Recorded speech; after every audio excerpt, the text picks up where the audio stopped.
And welcome back to another episode. We've had so much fun. We're sorry we missed you guys last time, but every once in a while, life happens to us. So we're back again, and we've got so much. This is going to be a super, super full week. April is almost over. I know it doesn't sound like it, but it is when I looked at my schedule. So we're going to head off and we're going to start with our tea. And Mylinda has I don't know what in her cup, but I've got the same thing in mine. So she's going to tell us what we got. So today's tea of the week is cannabis tea to start off our April month. 420, woohoo. So this I actually got from Magic Treasures online, located in Massachusetts, from our dear friend Aisha, who works there. I ordered it online. And it actually has it has some cannabis in it, but it also has echinacea in it and lemon peel. It has a lot of really good stuff in it that's really good for antioxidants and immunity. And that's actually what it's for, really, is immunity. Well, I'm jealous because I ordered mine and I'm still waiting on it because I ordered after you. You'll get it soon, and you won't be disappointed. But and of course, so this one in particular focuses on immunity. They also have one that is for moon cycle tea. So that's really good for women's health and, that time of the month. But Mylinda, is this legal everywhere? so it's very small amounts. So it's not anything that's going to, it doesn't do anything but relax me. It really doesn't feel any different than if you had chamomile, honestly. But you're getting the benefits of the plant. And it is So legal for everybody to order. it's on the website. Yes, it's on the website. There you Yes. go. That was a Um, question because I know a lot of states, there's a big controversy with what they're allowing in cannabis and all that kind of crazy. that's only from what I understand, that's only if it's like in bulk, like pure cannabis, over a certain amount. If it's something that's in a blend, such as this, they're already in tea bags with the string on it, with the honey sticks in the little bag, and it comes with a little crystal. I got a tiger's eye. But yeah, so no, nothing like that. But it's actually very yummy.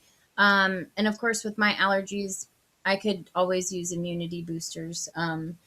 So it's actually really good. It comes with like 5 honey sticks. I don't even need the honey sticks, honestly, because it has enough ingredients. I really, really enjoy it. But of course, you can always add that sweetness. I typically don't need a lot of sweet for my herbal teas. I can just drink them as they are, unless it's you know, On board. this yeah, or like my listeners know me in black licorice and licorice root, so I have to have my honey. But Tomorrow. yeah, so just to go over some of the medicinal aspects, like we always like to do with the teas, um, where do I begin? So honestly, I'm such a huge advocate for cannabis because you can research. There's so many benefits. Even with CBD without the THC, and we'll get into that a little bit later. But it's good for stress relief, anxiety, insomnia, pain. People are using it for cancer when they're going through chemo. It's an appetite stimulant. It's because people are losing weight. There's so many things. Parkinson's, it's helping people with epilepsy, it's helping with children that have a lot of If issues. you have lupus or fibro, Hmm. that's another avenue that you can look at too for some relief. Oh yeah, PTSD. The list goes on. Honestly, migraines, depression, the whole thing. And you don't get the side effects. Now, of course, ask your doctor, as we always, always, always say. And everybody's body is different. So just like anything else, my reaction is might be different than someone else's reaction, but You know, it's I not. have to say, with a lot of people, they don't understand that, but because, oh, it's a drug. If you go to a bar, Don't get me started. okay, and you I have mean, a you are drink, because we're going to talk about that too. But go ahead. right? But if you go to a nightclub and you have a drink, it's going to affect you a certain way. It's Right. going to affect the person next to you maybe differently than Oh you. yeah. We all know those people that one glass of wine and they're on the floor, and the Hmm. others like two bottles later and they're still standing. And a lot of people, I mean, yes, it does have to do with your weight and stuff like, I mean, yes, of course that has stuff to do with it. But then there's also people that could be the same weight and they're still a lightweight. So, I mean, yes, to your point, everybody reacts differently. And, always check and make sure, just like all of the herbs that we've talked about, it doesn't mean that you're necessarily, but I can say with confidence in for myself, because I can only speak for myself. I I mean, it's the bee's knees. There's no side effects, you know, other than happiness and pain relief and all good side effects. You certainly don't get the long list that you hear in the commercials of all the pharmaceuticals that your your Yeah, doctor like is prescribing, take this and you will die. and that are always worse than the thing you're treating. So it's like, You could but develop a severe allergic reaction and die, and you're like going, "Oh my god." right. So I mean, it's really, it's really good stuff. I wanted to talk about this starting our April show out because it's National Cannabis Month, 420 holiday. So I thought that would be fun to talk about. As far as magical, you can use it really, again, it's intention. So if you're looking it up, you're not going to find a ton like you would on like mugwort or rose hips, or, you can look on Pinterest and you'll find a bunch. I mean, but just from what I've researched and what I know, just using it myself. It's very good for when you're doing intentions or spell work for like peace rituals. If you think about it, even stereotypically, people are usually chill and unified and peace, love, and all that. But so it's good for like positivity, unity, peace, and things like that. Love, those type of positive aspects, Would it purification. also You be can good even for say healing? yes, because if you think about it, it has the medicinal aspect, so you can also use it in magical workings. If you're using it for healing or spell for healing, you could use it in the same way. And a lot of people don't realize you can also smudge with cannabis. Oh, really? I did not Yeah, know.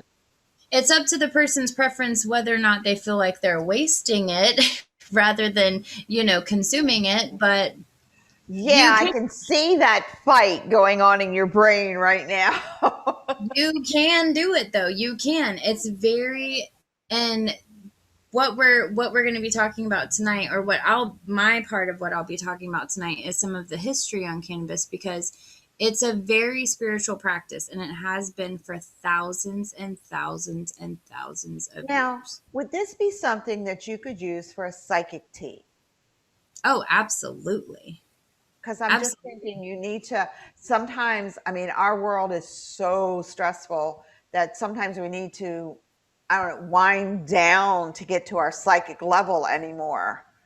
The way that I always look at it, when you're thinking about cannabis, even if you have to sort of like dumb it down, for lack of a better term, if you think about the stereotypes of cannabis, even like how you're laid back, you're chill, you're mellow, if you think of it sort of as that, as a reminder, so anything having to do with like meditation, third eye Right. chakra, you know what it's really good for?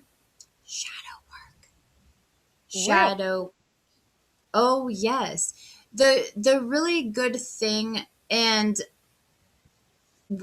when you meditate, when you consume and then you meditate, or you do like a past life or a soul retrieval, or past life regression. I mean, it really does have the ability to take you to a different level. And it's not anything scary. It's not anything, you really are connecting and on a much deeper level with your higher self. It's just allowing you easier access to, in my point of view, Right. it's allowing you easier access, because me personally, I work full time. I have kids running around here. TV's I mean, it's crazy. Meditating's not easy for me. I mean, I try to meditate in the morning. I got a 4-year-old walking in here, 10 minutes into it, and I'm just like, I even off of Amazon bought door hangers that says meditation in progress and told my kids, if this is on the door, do not come in mommy's room. I mean, So they so have to come in, right, to check to see if the thing hanging on there really meant for them not to right, come in. really meant it. So that being said, for people, and I have squirrel brain, because like I'll start meditating and I'm like, oh my gosh, did I make that doctor's appointment, or did I rearrange that day? That's how my brain, I have a hard time just calming down. And so for me, a lot of times guided meditations will help me, because then I can focus on the voice and the guidance. So that usually really Well, I helps was me. asking because seriously, even at my age, I don't have children running around, but you've got a million little squirrels up in your head running on the little wheels. Hmm. And for me to really meditate, I come home from work. I'm an accountant, so I come home like, yes, I'm going to Yeah. kill people. So it's like I have to have that decompress, but it takes Right. a long time. Yeah. You don't decompress in 5 minutes. So No. I'm thinking if I came home, ate, made the tea, then by that point I should be able to. And that's why I was asking about a psychic tea, because some of the psychic teas out there, um, I have lupus, I have contraindications, which means a lot of stuff I cannot use. Right. Um, and obviously it's with a lot of the psychic stuff. So I have to be really, really picky about, and it's terrible because I see psychic tea. No, I can't have that. I can't have that. I can't have that. So by the time I Yep. get done taking all the little stuff out, I can't have, there's nothing left that I can have. Right. Right. So that's why I was asking about that as a psychic tea, because for me, I can do the cannabis. Hmm. And if it's going to bring me down enough, like de-stress me from Oh yeah. all day, then Well, and that's it the also perfect psychic depends. tea. Oh yeah, and it also is going to depend. It's such a complex plant, right? It's Mhm. got so many things, you know, and people are learning more and more about it. It used to just be, well, first of all, I mean, it it never was even cannabis. It was never, all the fun strains that are out there, which I love, by the way. I love all the names and all the cutesy, I can't all keep. the stuff. But so it's evolved so much with a lot of progress that we've had. We still have a long way to go. We do have a long way to go, but we're getting there. We're getting there slowly but surely. But Um, we're de-stressing with the cannabis. Then we have the echinacea to build up our immune system behind that. So right. de-stressing actually saves your cells. Believe it or not, when you stress, you Oh, burn out and you burn cells, you burn brain cells, you actually burn off your body cells in and stress. like we talked back in the shadow, I think it was the shadow work where we were talking about that mind body spirit connection and how one is connected to the other. So if you're stressed constantly, you're going to at some point make yourself physically sick. And I mean you can see it time and time again in people. And that's why self-care is so important. So if you're needing to, so back to my point, it's such a complex plant, there a lot of times when you go nowadays, especially, where it's not legal in your state, or let's just say medical, like here in Florida, um, you you will have your choice of like sativa, hybrid, and indica. So it depends on what you're wanting out of it. And what I mean by that is, so a sativa is going to have you more alert, more productive, more creative, more going, an indica, which is such an easy way to remember. You know what I'm going to say? I know. Into couch. It means you're into couch. You are couch locked. Usually, of course, all depending on how much you Oh, have. But what that is so sativa is more of like the head high, which is keeping you productive and creative. So it's up here. And the indica is the body high. So if you are wanting to meditate, I would probably say, and of course, again, I'm not a doctor, do your research, talk to your doctor. But in my opinion, like if I'm going to meditate, I'm going to do an indica because it's going to relax my whole body. And it's also good for insomnia. So if you have things like insomnia, which I have very badly, it's going to help with that. So typically, if you have insomnia, that's going to be something that you take at night. You don't want to take that if you're like it during put the me in the if car to you drive down to the beach. and you shouldn't definitely not be driving when you're under the influence. We want make that clear. But so for something like meditating, an indica would be good because I mean, there's been plenty of times where I'm like, I have meditated and I'll have like it completely dark in my room with just a black light on, and I'll be listening to like, you know, a meditation or just like nature sounds or binaural beats or something. And I feel like I'm sinking into my bed, but it's such a great calming feeling. And I can actually meditate and I can focus on nothing else but just being present. And it's such a great feeling that you just don't get, you don't get anywhere. I'm not like seeing, I'm not seeing like gnomes and trolls, and it's not like psychedelics in that sense. No Those green are different. fairies. No, those are different, and there's nothing wrong with any of those, but this is a different this is a different plant here. And then a hybrid is going to be obviously a combination of the two, where it's going to give you a little bit of both that head and body, I which you can think the also do for hybrid though, meditation. the hybrid where the sativa is very, I'm on the money. My hybrid is more of my relaxing, not my sleeping, but more Right. of my wind down. It's almost like the glass of wine at the end of the day Hmm. kind of feeling because you're alert, but Right. you're finally starting to de stress. Your body's Right. finally saying, okay, we're going to get rid of all this tension, your muscles, we're going to relax you. But you're very alert when that happens. So that hybrid is a little different, but I find that better for meditation for me because I'm clear, but I'm Mhm. rested. I'm Exactly. not rested, de-stressed, I think is a better term. Yeah, and that's why I said a hybrid would be a good one too, because it's both. Your mind is relaxed and so is your body. So it would be perfect. Um and there's so many different things that you don't realize it can really help in your spiritual and magical life. But it really does. I don't want to give too much away because it's going to be a future show, Just but there really is touch on it. there's there's just a lot. I mean, you can go on YouTube and there are really amazing videos of people doing yoga. I mean, yoga with cannabis is a thing. I mean, it is a thing. It's really, people are really opening up to it not being a drug. You know what I mean? It's a I think plant. we're taking away and I hate to say it, guys, growing up, my age group, it was Cheech and Chong, Up in Smoke. That was, Still my favorite movie. yeah, that is everybody's, when you say, Okay.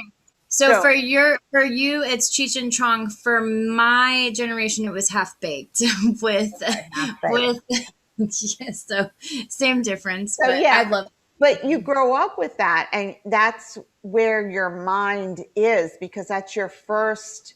right. It's your first foray into it in a non-group environment. You go to the movies, you watch Up in Smoke, you laugh about it. Yeah, we had a good time, but you keep that in the back of your head, and that becomes your stereotypical stoner. And Mhm. then you start actually, okay, you start getting old. Don't do that Mhm. if you can help it. And your body starts breaking down. I mean, I'm not lying, it breaks down. And Yeah. then you start understanding there's so many drugs out there for everything. But Right. you have to understand what works for you. Like you keep saying, talk to your doctors, ask those silly questions. But when you find something that works, and especially at my age, nothing Mhm. works. Your body does not work. You get up in the morning and it's like, really, are we going through this Angry at again? you. Right. Yeah, Right. and you guys laugh at me. Um, I've been told I'm a high energy person. I have to be. I run around like a crazy person all the time. But you do have those periods where my body, I'm getting older. I do have underlying conditions. So it's like, okay, I have to be careful with what I do. I have to watch things. But then you get like, well, I want to go there and I want to do this. And it's like, but my Mhm. body's like, not Yeah. happening. You If need you to chill. can medicate the body, not to go beyond, but just to get you from one place to the other. You have to start deciding what you're going to put in your body. And like you Well, said, it is mind, body, and soul. Can you justify the chemicals in your mhm. body?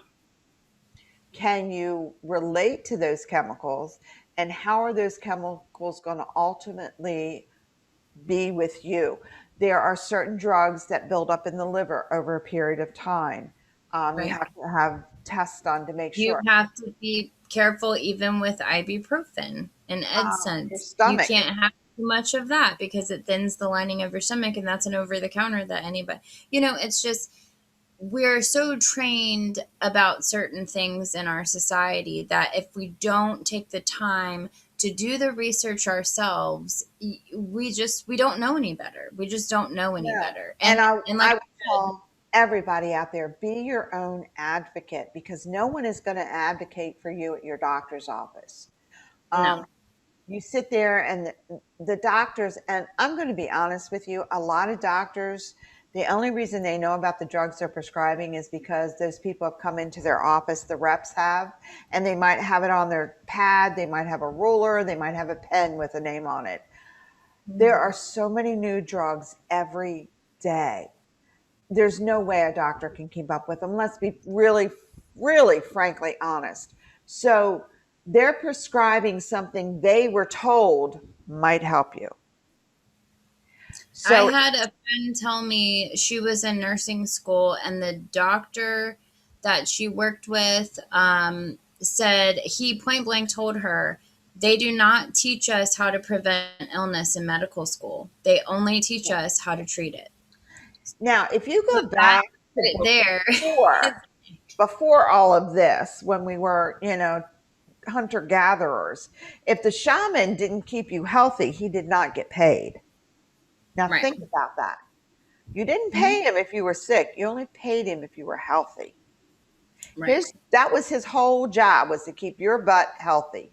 So when you look at this kind of thing, now you don't have a shaman to advocate for you. You don't have anybody who can, unless you have, like, I have a daughter who's got a mouth bigger than mine. So if I go to the doctor and she goes, trust me, he knows everything. But Mhm. if you don't have somebody and you're going in, you really need to do just a little bit of research. Do not become a PhD in Google, No. but look at some of the stuff. I mean, you have to decide what side effects you're willing to put up with. Yeah. What are you Well, willing and to take? just like with anything, if you're using it for medical purposes, it's going to take time for your body to, adapt to it, to build up a tolerance. You have to see, and also, again, it's so complex. So it depends on if that is something that you want to do for medical purposes. a gummy is going to be different than smoking a pipe is going to be different Yeah. than having a brownie that you made homemade from concentrate is going to be different from wax that you dabbed in it's so different. The potency is different. The duration is different. The onset is different. It's different. So that's what I'm saying. It's even the route you take it. It's just an experiment. You have to research, but if it's for yourself and if you're not in a recreational state and you're in a medical state like we are, really, really do your research because unfortunately, and I don't think this is a secret, we know how big pharma is. Don't get me started. But unfortunately, sadly, not all doctors are advocates for cannabis. Right. A lot of them are in it for the money because they know that people are going to want their licenses. They're going to come to them. And I've seen it firsthand. I've heard it from other, clinics who are advocates and that have seen it from primary care physicians. And it's really sad because people need medicine and they don't want to be on opioids and they don't want side effects and they don't want all these other things. But if your primary care doctor is telling you that they're going to charge you a crazy amount for a consultation for your medical marijuana license, Yeah. and you don't know any better, how are you supposed to know that that's not the same thing anywhere you go? How are you supposed to know that if you go down the street to a clinic that's not necessarily your primary care doctor but is an MD, you pay like your state license fee and whatever the doctor charges, which is far less than your primary did, and then you go once a year instead of every 2 months paying $200. I mean, that's also a facet people have to think about. It's really sad. It's really sad. Well, the other thing you have to think about too, and financially, I mean, I'm coming into the age now where, we've got to watch our finances because as we get older, your prescriptions can be 50% of your income. Ugh. And when you're and this is a reality for people my age, and I'm not exaggerating. Look at the numbers. Many people forgo eating in order to get their prescriptions because they are so expensive. Right. Um, the only bad thing about the medical marijuana is it's not covered by any prescription plan yet. And Yet. that is because it's still federally It's illegal. still federally illegal. Now, you've got to weigh your options. If you're paying X number of dollars out anyway and you've got side effects you can't deal with, then taking those dollars and turning them this way might be a better way for you to get through the issue that you're having. Always check with your doctor, find a doctor. And this is what people don't understand. Doctors are people. They really are. They go to the bathroom like we do. So you have to look at them because they're going to have their pros and their cons just like everybody else. If you're Yeah. seeing a doctor who says, "Oh, never would I prescribe for that." And if you're thinking about it, then you're like, maybe I need to change primary care. Maybe I Mhm. need to talk to a doctor who can talk to me. And you should do that for anything. If you Yeah. don't agree with your doctor says, "Here, we're going to put you on this." Why? What's it going to Right. cost? What's it going to do? What's the side effects and why am I taking it? You need to Right. be your own advocate. And sometimes it's very difficult for people my age because we were taught doctors are one step below a God. Hmm. They And go to you don't. And the older never folks usually correct. have the same doctor for like 30 years. They Right. don't. They don't typically change it unless they move. Right. And then the doctor gets to know you, so he's ignoring 90% of what you're saying. And I can tell this is a true story. My first husband's grandmother she always complained with her stomach, and we could never, yeah, we know. And let's be honest, she was an old lady. She lived by herself, so we thought it was a little bit of attention. Come to find out, she had ovarian cancer, and it had metastasized into her intestines. Now, she saw the same doctor for, I don't know, 30 years. Same Mm-hmm. doctor. So here she's going to this doctor and he's totally ignoring her because it's like, I've heard this for a year now. She got sick, collapsed. We had to take her to the hospital and come to find out she had cancer. He never suspected because he stopped listening. Yeah, it's sad when that happens. And I'm saying truly, if you go to your doctor for whatever reason and you don't feel like they're listening, they're paying attention, or they're not focused on what you feel is important, then you know Mhm. what? Maybe it's time to go back and figure out who you need to see. Yeah. And that's And across the board for anything. exactly. And I'm going to touch, so next week's episode, I'm going to be going more into medical um, aspects of cannabis. So tonight is history, but just to give you a teaser, I Yeah. listened to a really great TED Talk. And I'm going to have the details more next week because I cannot recall her name at the moment. I'm sorry. Um, but she was a doctor and she did a TED Talk about how we have in our anatomy an endocannabinoid system that that are left out of health books. We're not taught this in school. So most people don't even know this about our own bodies. We're taught our integumentary system, our skin, our nervous system, our cardiovascular system. We learn all about that fun stuff. But there's a whole system in our body that we have that reacts to cannabis.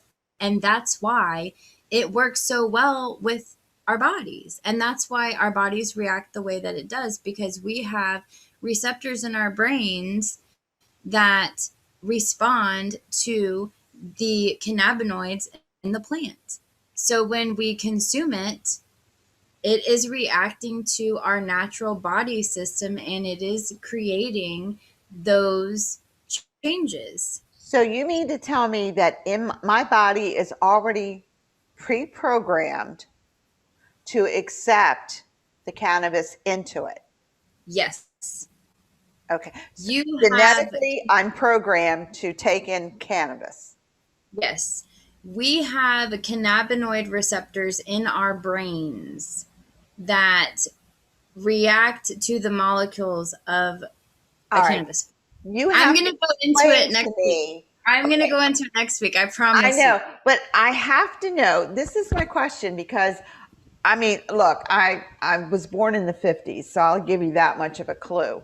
But we were always told, I mean, anybody watch Reefer Madness lately? That it I was was, actually disappointed when I finally saw it. I thought it was going to be so much more outrageous than it was, and I was like, "This is what was. This is yeah, what it was." that's what it was.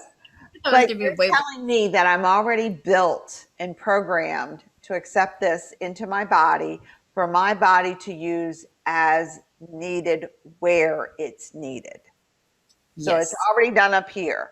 So all I have to do is put it in here and move on from Hmm. that point. Yeah, Okay. Because and I'm learning more and more every day. I will tell you, that's why it that's why it has the healing effects that it does. because we're already And programmed. and there's been zero zero fatalities in the history of the plant. It has never ever been Kill a it. documented death ever. Now, if you are caveat, if you're like doing stunts off the roof while you're high, that's a different story. That wasn't the plant, that was stupidity. So let's just be clear about that. Let's separate stupidity from the plant, if Right, possible. right, right. So, I mean, but yeah, I mean, and and like I said, I'll get into it more next week with the statistics and things, but yeah, zero. And yes, we will talk more about that because I'm I was completely interested fascinated. because all of these years now, I've been around Woodstock. Yes, I was there. Yes, I remember all that good stuff. No, I don't. But if I'm going to be honest with you guys, if anybody said they went to Woodstock and they remember it, they're lying through their teeth. Um, no, but I mean, you get this in your mind. I mean, come on, let's look at it. You get Tommy Chong, let's be real, okay? You get Cheech Marin going, oh, yeah, that kind of thing. But I'm I'm in the position of saying that it's not that way. No. And our bodies are already set up for it. So give me a little history about why we can't use it.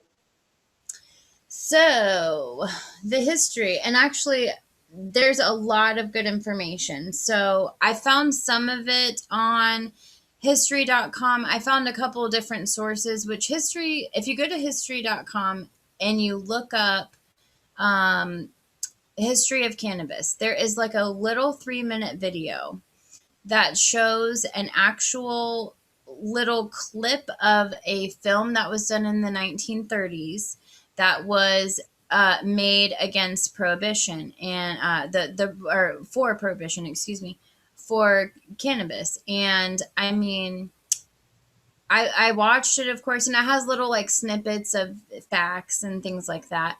And it was really interesting, but it was the facts laid over this ridiculous black and white film about, Thinking, yeah. Tommy. Tommy got high with his friends and he wanted to murder his brother and or just dumb stuff like that. And it was like and Tommy almost died because he was out and he was high and he was figured out a new way to break Coke bottles, and he like smashed it on a windowsill and was drinking with broken shard, and he was chewing on shards of glass, and Tommy didn't even notice because he was hot. I mean, ridiculous, but that is what it was. So I'm gonna take us way, way, way, way beyond that for just a little bit because it's very interesting.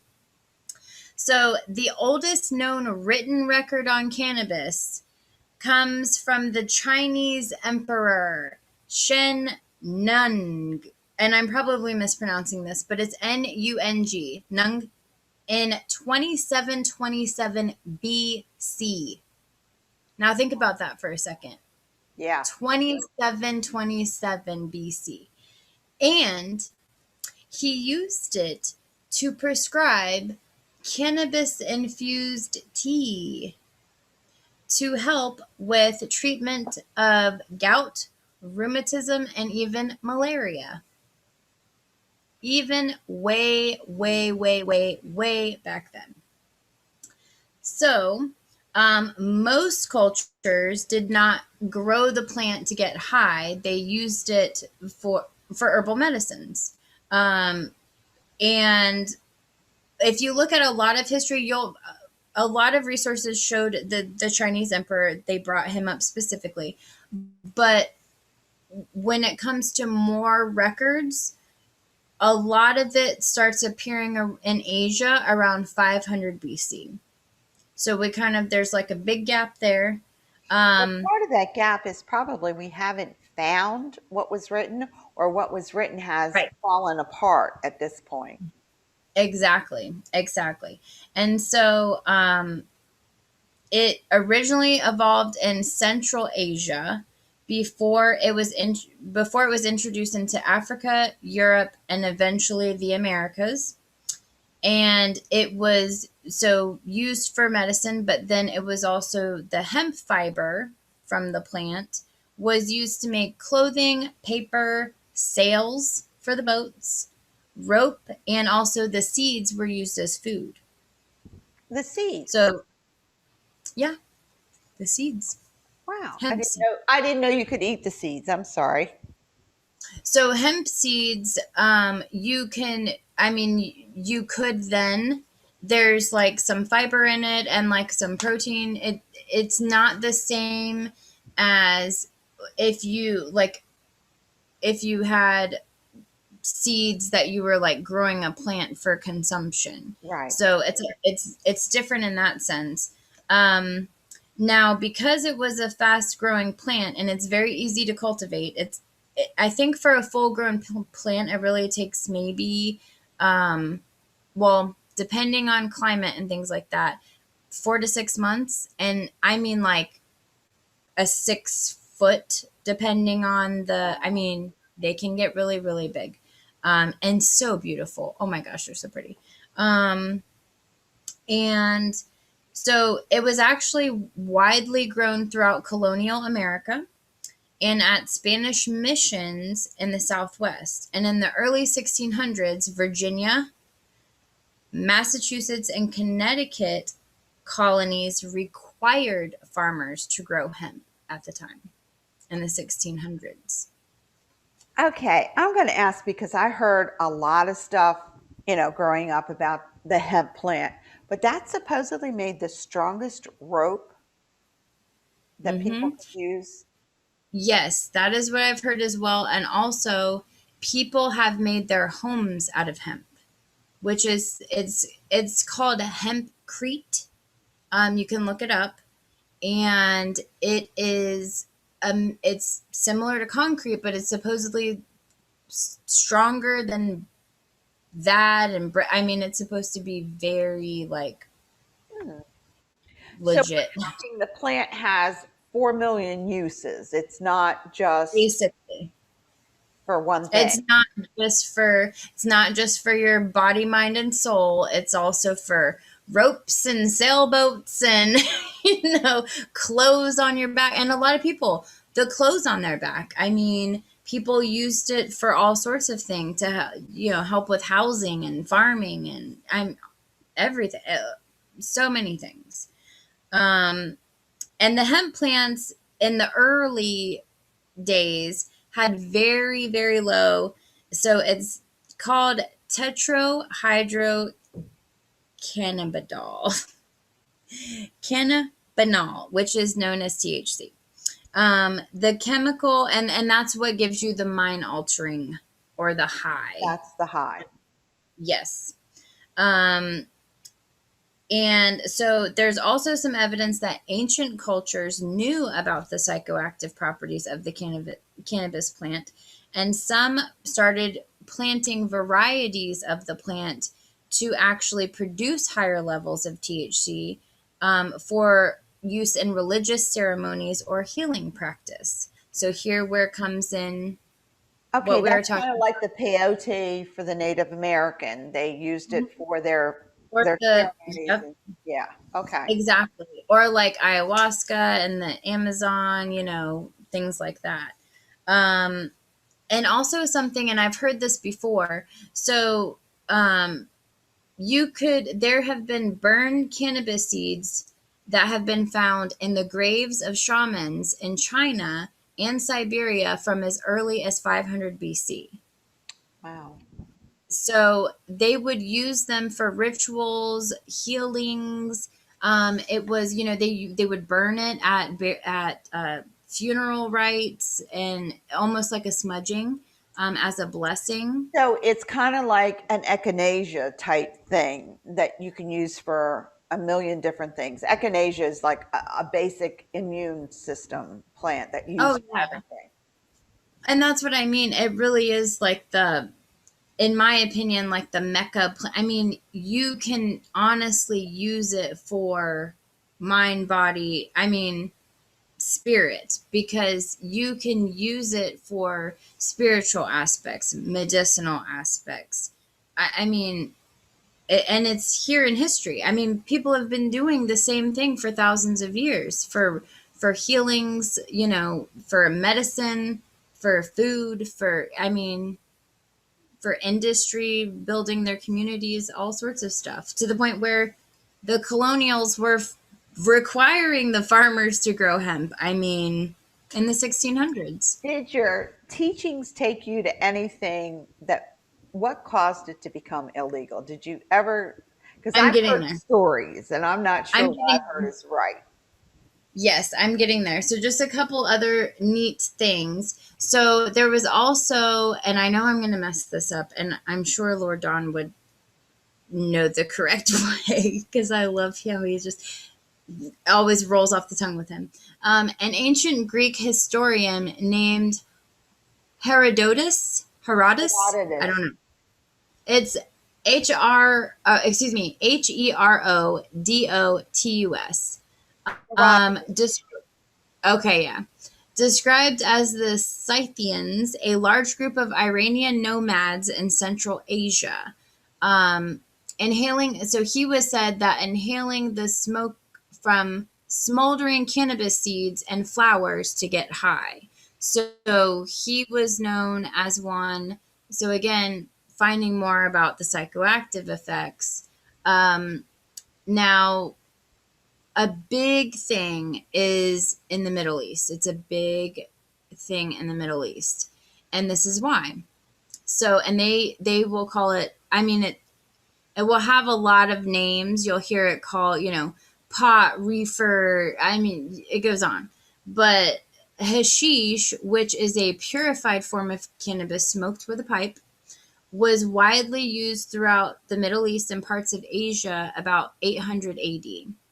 Um, its rise in popularity actually came about with the spread of Islam because all of the substances were illegal in the Quran, but there was never mention of cannabis. Right. No alcohol, no Oh, drugs, but yep. cannabis was never. Oh, that's interesting.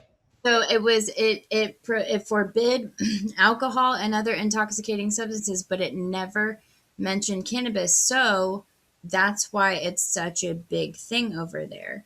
Um, Now, in the United States, marijuana was not widely used for recreational until the early 1900s.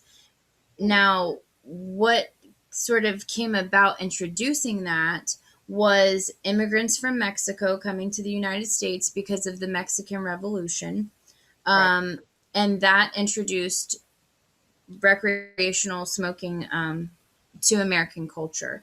But because of massive unemployment and social unrest during the Great Depression and resentment of Mexican immigrants and public fear of the evil weed, as a result, this was the Prohibition era, which viewed all intoxicants. Um, and by 1931, 29 states had outlawed cannabis. So, because of this.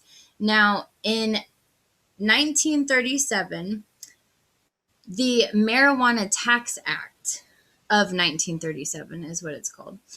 It was actually the first federal U.S. law to criminalize marijuana. So what it was, the act imposed an excise tax on the sale, possession, or transfer of all hemp products, um, effectively criminalizing all but industrial use of the plant when that went through. That was 1930. That the Marijuana Tax Act of 1937.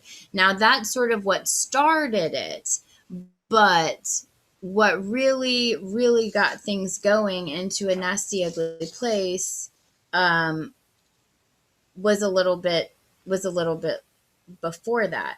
Um, so there was also an interesting story about that kind of ties into the act.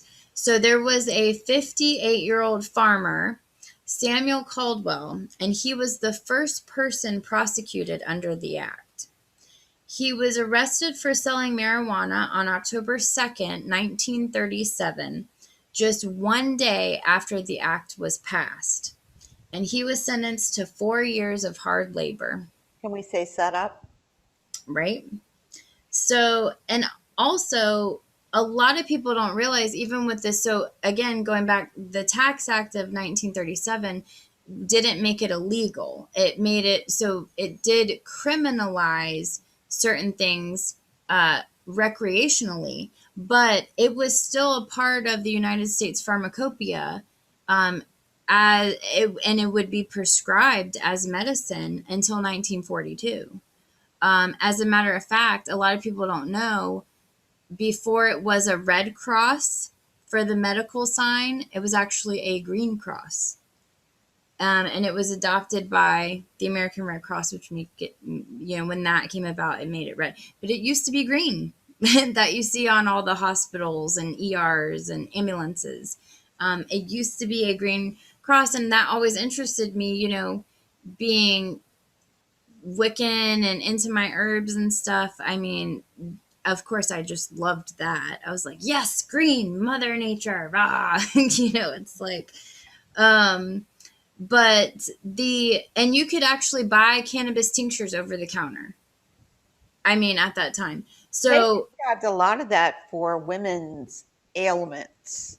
yeah, So to until speak. until the 1930s. And then the Federal Bureau of Narcotics, which became produced or brought up by President Hoover himself, who um, familiarized himself. Oh, so that was the farmer who was arrested in the 1937. So that's when things started getting criminal. So what led to that, and ugh, is the infamous Henry Anslinger. Harry Anslinger, sorry. I always call him Henry. In the 1920s, he was actually the first person ever appointed he was the first ever commissioner of the Federal Bureau of Narcotics. Um, FBN. yeah, at the time, which was created by Hoover, and he familiarized himself with all the politicians, with the celebrities. So he was kind of like a shoo-in. He was buddy buddy with everybody at the time. This real, Washington insiders, the pharmacies, all of pharmaceutical industry. He had an in with all of these types. This hairy guy, right? So he was kind of under the gun, and you'll see it a little bit, and I think it was even a little bit, and I don't know if it was in a different video or tied in with Reefer Madness somewhere, but how this came about was the prohibition of alcohol was failing. Miserably. Yes. And he was a part of that. So he was grasping at something, grasping Anything. desperately. Exactly. Well, and because the original focus was on cocaine and heroin. Which was very, very big in the port cities. Right. Because at the time, it was during the era of prohibition. So as far as narcotics, they were focusing on cocaine and heroin. Well, the alcohol prohibition, we know what happened with that. So he was kind of under the gun and sort of panicking in a sense. So he's like, well, I got to figure something out. Like, what? I got to figure something out. And so to him, marijuana was the golden ticket. He was like, yes, I'm running with this. And he did. And what he did was, and it's really disgusting, and I've brought this up before, the whole reason it's illegal in our country is built on, and I'm not going to get political on the show, but on this topic, it's hard not to be political because the reason why it's illegal is political. So, I mean, it's politics, it's legalities. Mm-hmm. So you kind of can't not talk about it. He was a racist, and he used that to make it illegal, basically. He used the war on drugs, and because the Mexican immigrants brought it to the Americas, marijuana comes from Mexico. That's where we get that term from. But that's not in ancient China, they never called it marijuana. I mean, that came from Mexico. So he basically what he did so we know the war on drugs. So that was Harry Anslinger, and he basically produced it off of marijuana because he needed something. So he propped cannabis up as a dangerous substance, associating cannabis use with and violence in order to criminalize it. So, and he was known as quoted saying, "You smoke a joint and you're likely to kill your brother." So you're likely to kill the Twinkies. Right. And you will eat Twinkies if you're going to smoke marijuana. You will eat all the Doritos. I don't think you're going to kill your brother. So he basically, um, what Villainized he, it. yeah, he completely villainized it. He associated it with violence. Then he started associating it with race. Um, I mean, it was you can look him up and there's a ton of stuff you will find. And even then, the the so fast forwarding to 1970, as the war on drugs continued, the Controlled Substances Act came into play of 1970. This is where, so Anslinger was so there's a distinction, right? So, and this is what we're still dealing with today. So even back in the 30s, we're still fighting this fight today.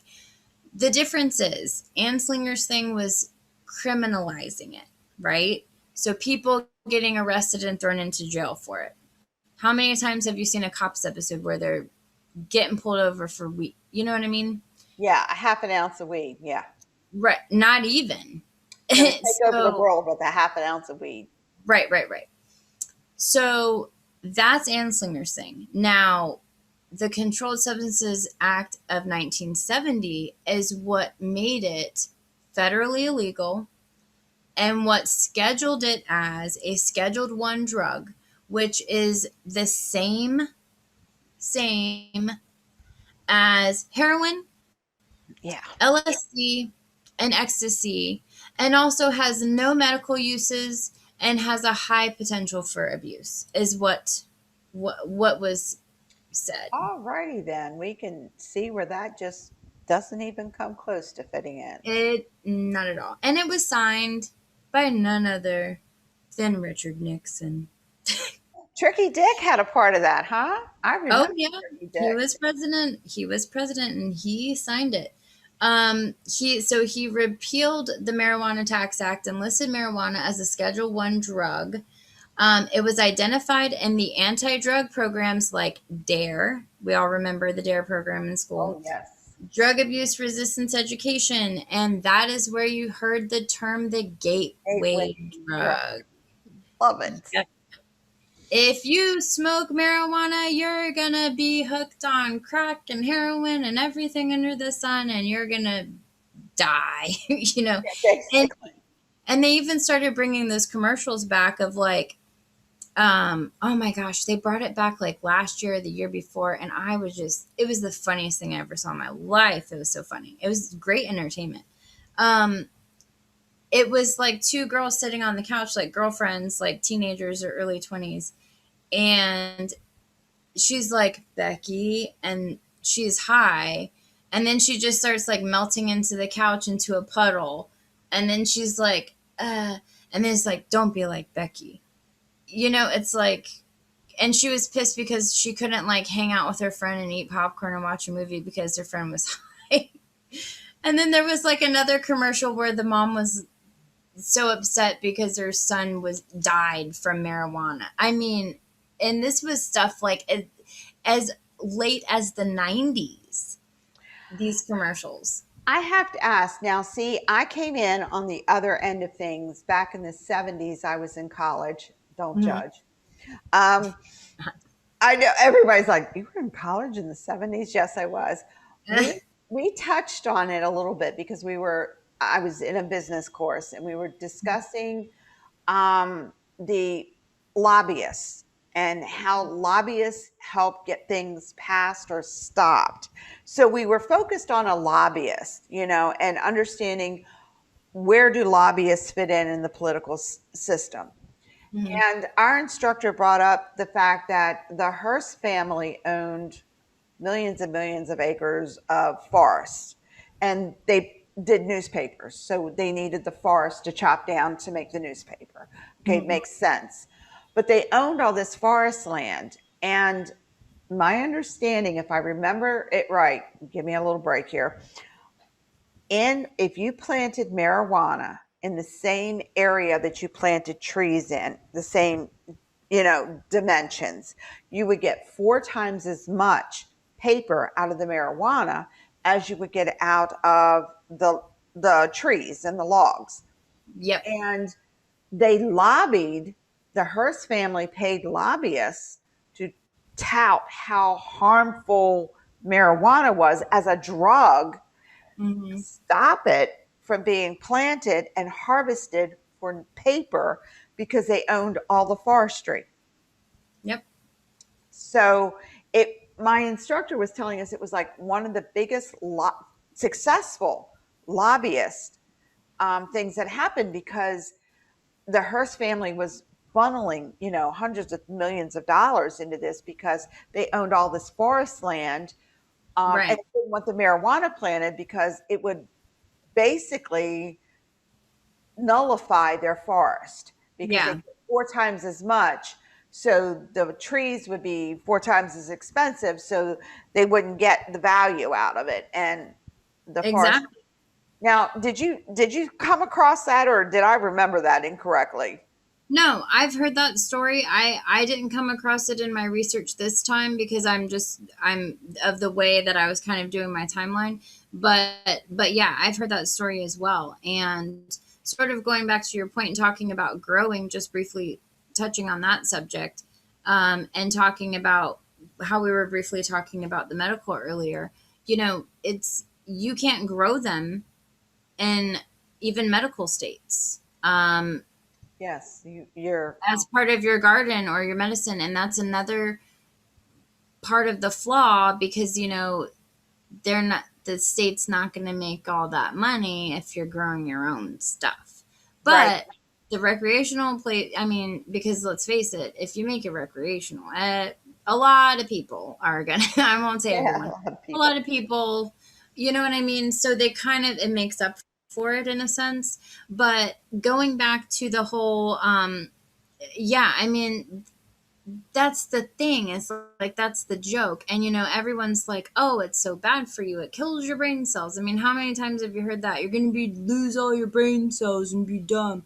And Yeah, then you have the stereotype of the stoner. But going to the war on drugs in 1972, so that was passed in 1970. In 1972, a report from the National Commission on Marijuana and Drug Abuse, also known as the Schaefer Commission, released a report titled Marijuana: A Signal of Misunderstanding. The report recommended partial prohibition and lower penalties for possession of small amounts of marijuana. Nixon and other government officials ignored the report's findings. So, going back to your point, it's just an all because they signed this act. It's all politics. That's the only reason why it's legal. There's no evidence that it's bad for you. And as a matter of fact, there was something that I found. Let me see. I think it was there was a. mm, I think that was on my other paper, but there was a medical commission that um, basically came out and said that there is no evidence of that went to the Nixon and said there's no medical evidence that this is bad, that that this everything is we've heard is not true. right. And then, like I said, Anslinger was using the thing of race to criminalize it, and then Nixon is using this to say that it's a Schedule One drug, and it's Right. And so. then you've got the Hearst family paying lobbyists to stop it from being planted for paper. We're not even talking drug here. We're talking Right. freaking paper. Yep. And the And big thing that I took from that was it did paper, it made clothes, I mean, they went through a list like this long of everything you could use it for. And the whole point it boiled down to, my instructor said, was it's a really useful plant, so we had to get rid of it. yeah, so going to your point, so the industrial hemp continued to be grown in the United States throughout World War II. When its domestic cultivation was encouraged after the Philippines um, fell to Japanese forces. And the reason why that made a difference is because the Philippines was a very huge resource for hemp, imported hemp fiber. Oh, And perfect the growing. Yeah. And so the last U.S. hemp fields were planted in Wisconsin in 1957. Now, more recently, laws have been passed by the Commissioner of Agriculture where farmers can start planting hemp again. So it's state specific still. It's not passed everywhere. But so just to skip forward a little bit here. So California in 1996 became it was the Compassionate Use Act of 1996 became the first state to legalize marijuana for medicinal use by people with severe or chronic illnesses. So that's when you go back to they would prescribe it to cancer patients. Cancer, glaucoma. There was a couple things that were really big when it first started taking hold. I know the glaucoma patients, it was very important for them. Yes, it was. And so that was some progress. And then Washington, D.C., 29 states, and the U.S. territories of Guam and Puerto Rico allowed the use of cannabis for limited medical purposes. Fast forwarding even further, June 2019, 11 states and Washington, D.C. have legalized marijuana for recreational use. So, again, some progress, still have a lot more to go. I'm not knocking it. I'm very happy with what's happening, but we still have a long way to go. Colorado and Washington became the first states to do so in 2012. Right. Colorado. A lot of And people think California, but it was Colorado. my Colorado was understanding is Colorado has actually taken in so much finances that they're in the green, they're in, well, what we would call the black if you're an accountant, but they're doing very well statewide yeah. because it's It's bringing in really so much income. it's really helped them with schools and city restructure and whatever upkeep needs to be done or repair, how you think about city budgets and things like that, Infrastructure. Yeah. right. And so not only that, but then the statistics were coming out and saying, hey, guess what? Because the big argument was, if this becomes legal, all of our kids are going to be doing it. That was a huge argument, that kids are going to have access to it, that they're going to think, especially with the gummies and the brownies, and there's a lot of stuff out there. And don't get me wrong, I mean, lollipops, there's 1,500,000 things you could think of. But and that was some views. Oh, well, if this is legal, I mean, you can look up news articles. People were like, oh, this is going to be my kid's Halloween bucket. It was hysteria. It was nuts. Nobody's going to give that away for Halloween. Trust and believe. And that more kids are going to be dropping out of school and getting high and being stoned and all this stuff. And what happened was, there were reports that came out. There was no reports, evidence of any adolescent consumption. And as a matter of fact, the use of marijuana in teenagers went down when it became Because legal. it's legal now. It's no fun. Right. So exactly. It's like, what are we going to do to get in Oh, trouble who cares now? now? It's legal. I, But and there's not. curiosity Mhm. is now alcohol has been legal for millions of years. It's always been legal. Mhm. My curiosity is, have they studied alcohol compared to marijuana? Because I used to bartend, and I'm going to be honest with you. Some people get a few drinks in them and they become a whole different person. Yeah. No. I've never seen that with anybody who does pot. And And that totally goes against the Anslinger narrative, right? right. And that's Because what I'm thinking. Because let me tell you, when I'm tending bar, you give me a pothead who comes in, I'm going to give him a bag of Doritos and sit him at that table, and he ain't going to move. Where I got this I over here trying to take me out at the bar, and I physically have to put this guy out of the bar. So I'm like going, who do I want to deal with? Give me a right. pothead. any day. Was there, I mean, well, you were there. Was there a lot of rageaholics at Woodstock? I mean, they were all We had smoking. that many people You're not angry. You want to in, like just hug everybody and world peace. I right, mean, in that honestly, area. You had millions of people, and there were no fights. There were nothing major happened other than the rain and the mud. But I'm saying nothing like where they had the skirmishes and the issues. And I'm going to tell you honestly, it's where they have the alcohol. yeah. And but people don't want to acknowledge.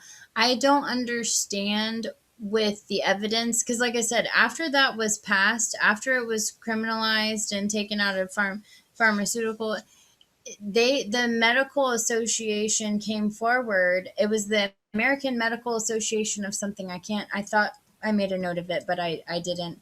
Um, so I don't remember the exact name, but they came out and made a report saying there's no findings of this. And back to your point, a big struggle for the scientists that are advocates right now, the thing that they're fighting with is because it's federally illegal, there's not, they don't have ways to do the research because they're not getting the funding. Right. They're not getting the funding because it's illegal and they can't fund it. Yep.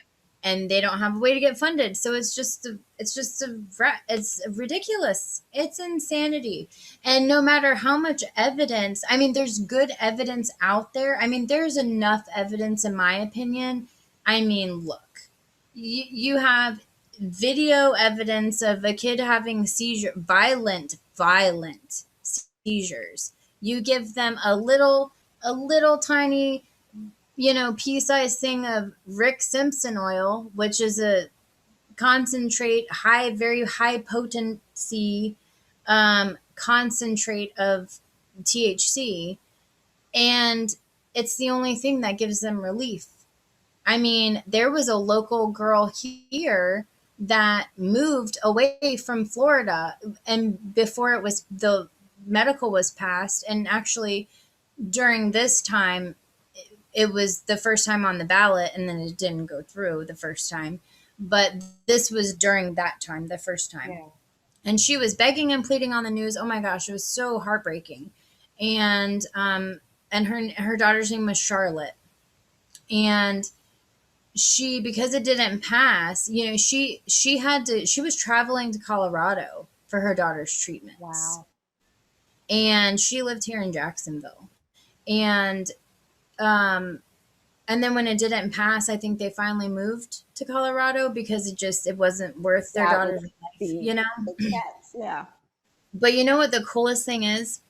There is I don't know if it's a company or a brand of um cannabis, and by brand I mean like strain. Like if you cultivate plants, they have different strains and names and things like that, that do different things. They have different terpenes. Again, very complex plant. I'm throwing words that you probably don't know what I'm talking about, but we'll get to that. So they do a little bit different things, but there is a line because of that little girl. It's called Charlotte's Web, and it's about her. So, I mean, I just look at stuff like that and I look at what research there is, and it's mind blowing to me that today in 2021, it's still such a struggle to get, When I look at my home state of West Virginia and hmm hillbilly heroin, we'll be honest with it, and I look at the devastation and the towns that have actually shut down, whole towns are now closed because everybody got addicted. yeah. Enough people got addicted in the town that the town could no longer function. Now, you look at something like that, and then you look at something like making marijuana legal. It should be a no-brainer.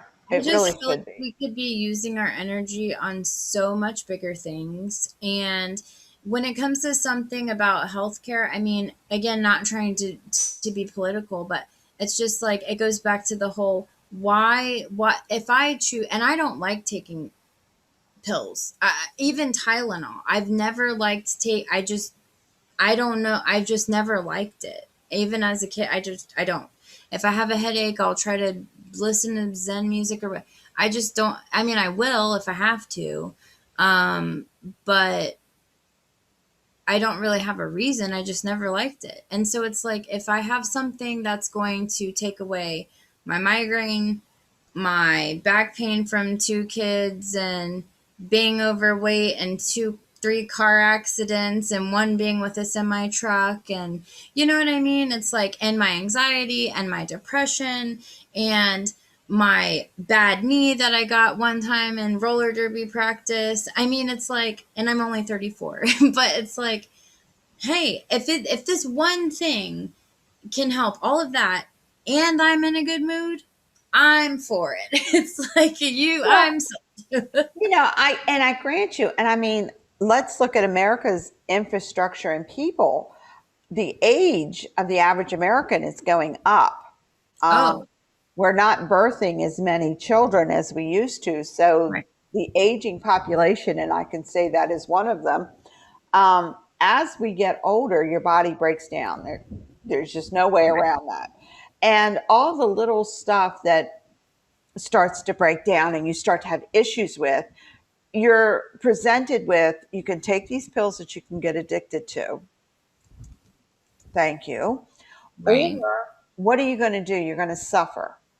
So you're like in that, what are you going to do? You're going to take all of these pills that you don't eat sometimes because you got to pay for your pills. Mhm. Or can you look at something that will help alleviate? And I'm not talking about making your life 100% better. Let's be perfectly honest. But Oh when you yeah. get up in the morning and you put your feet on the ground and you hurt, to get that relief to get through part of the day. And I mean, my routine was to take a painkiller, an Hmm. anti inflammatory, 2 hours later, another painkiller, 4 hours later, another anti inflammatory. And we're not even talking about the rest of the stuff I take. Yeah. So it's okay, what am I, how rich is my life right now? Right. What am I missing? I What think that's am I what not the enjoying? yeah, I think that's what the biggest I think that's what so many people don't understand or don't see that are against it. They don't see what the trade off is. They don't realize that, they're just so set in this thinking of it being a drug. Well, okay, but you call your prescriptions are drugs, you go to the Exactly. drugstore, but you're just twisting it to fit your narrative, you know what I mean? It's like, how is it better that someone is still suffering really with Right. side effects and going broke in the process, and also, whose business is it, what I do to medically take care of myself? So why is this a Right. political issue? Well, If I want to grow cannabis plants next to my tomatoes and cultivate my own medicine just like I would grow any other herb in my apothecary for my herbal medicines that I take for anything else. Why can't I do that? It's just there's too many hands in the cookie jar, and it it just all it makes political. sense to do what Colorado did and just make it legal to the effect that, because if you're taking all of this painkillers, and I'll tell you, I've been on them for quite a number of years with my lupus, bad knees, severe osteoarthritis, you name it. Right. Um, I look at, am I going to be stuck on a class 3 narcotic for the rest of my life, which means I will be addicted. And let's not play games with that. I've been Right. on it for 10 years. Getting off a class 3 narcotic after 10 years is not an easy thing to do. Yeah. You have to look at your quality of life, not just the quantity. I might live another 5 years, but if I'm going to be miserable, why bother? Right. That's the And thing. that's the other trade off. You're taking all of these chemicals into your body, There are effects. Tylenol attacks your liver. Ibuprofen, any of your NSAIDs are going to tear your stomach up. No matter how good you are, you're going to end up with stomach lining issues or bleeding ulcers or pockets in your intestines bleeding because of the NSAIDs that you have to take. Right. We're not even talking about getting addicted yet to the class 3 or class 2 narcotics that you're on. Then you've Yeah. got, how do you feel when you're taking them? I will be honest with you. I would time it. I Hmm. couldn't take it in the morning before I left for work because I had to drive to work. You get to work, you're barely functional. You get in and you pop it. You know you've got 45 minutes because you've not eaten yet. It's a half hour if you eat. You got 45 minutes that you have to fake it to make it. Yeah. How clear is your mind? Now I do my numbers all day long, so don't even ask me. I Right. I'm crunching numbers all day long. I have to be sharp as a pin. I've got to be on my game because I'm being asked to run numbers. What's the best way to do this? How much is this? What was the cost on that? What's the checkbook at now? You have to have a clear head. You cannot have, I have allergies really bad. I cannot have Benadryl head and do my work. Right. Right. Right. So you start Same. making I have horrible allergies. deals with yourself. Hmm. Tonight I'll take my allergy medicine when I go to bed so I can breathe at night. I'll Right. function in the morning. I'll get through the day. If you're awake, you can get through the day. Right. Okay, I take my meds when I get to work. If I'm having a rough day at work, stress causes pain. Let me just add that in there. End Yeah. of the month, And then if the weather's bad, forget we're about not even going to go into that yet. it. No, I literally picked myself up and moved down tier to get away from the cold so I could actually function. Because there Yeah. would be a week, 2, 3, 4 weeks in the winter, I couldn't get out of bed, Mm. could not function as an Yeah. adult. So when you look at all of that, I mean, and we're aging. America is aging, guys. We can't walk away from this one. We can't, do the lipo and make it work. We're getting Hmm. old. Yeah. Do we want to go into our older years miserable and in pain? Or do we want to take away some of that pain and at the same time alleviate your mood a little bit? Right. De-stress yourself because goodness gracious knows we're stressed all out of whack as it is. Yeah. I don't understand alcohol and cigarettes being legal when this isn't. Especially what's really, really sad to me because it break being an empath and just being super sensitive. Like I can't watch the news. I can't watch the news. It's too much for me. It really I just can't do it. If there's something going on, I mean, it's an inside joke with my family. I tell my dad if like, at the time, if North Korea is blowing us up, you got to give me a call because I don't watch the news. I don't watch the news. It's just too depressing. I can't handle it. It's just so. It's like if you can't take care of yourself, it's just really sad to me. It's just it's sad, like you said. And I'm not by any means saying people that are on these pills or prescriptions are wrong. Absolutely not at all what we're saying. I am coming from a personal place because I have experienced that in my life, not myself, but in my family, my husband's family. His first wife passed because of that, and I raised her daughter. And we went through a really hard time with that. And so I come of play from a personal, I'm not at all saying that it's wrong, but that's why I feel so strongly about it because I have firsthand seen what opioids has done and has destroyed lives. And it's incredible to me that and that's why I'm so passionate about it, and that's why I'm such a huge advocate, I think, deep down, because I've seen it. I've dealt with that trauma. I've been very close to that. And it's just incredible to me because I know that these doctors see it. These medical examiners see it every time there's a DUI, a drunk driver hits and kills a family, but they're surviving. How that happens every time, and it's just like, but statistically, a couple years ago, and I'm sure it's worse now, um, opioids cause more deaths than crack, heroin, and meth combined. And it's okay as long as a doctor prescribes it.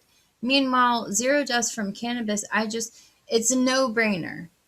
I don't, it just, and the crazy amount of money that the states make from it, again, a no brainer. Like, not Yeah, only, like I said, Colorado is in the black, and they were like shocked because they didn't yeah, think that and people like, were going to actually pay that much. right.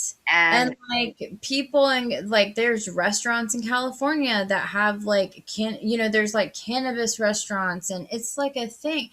Can you imagine if we had that like nationally? Could you imagine being able to go anywhere and you know how beautiful this country is? We have so many great things that we can see, landscapes and different cities and different, we're a little world in and of itself, different climates and yeah, everything. Could you imagine if you had that freedom everywhere you went in this whole entire beautiful country? I mean, it's just crazy to me how they're not seeing dollar signs in their politicians. It's like, hello. hello. Yeah, we thought they went hand in hand.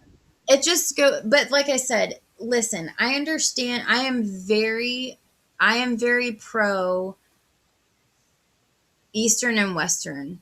I believe it's a marriage. Okay. It's absolutely a marriage. That's not at all what I want to make that very clear.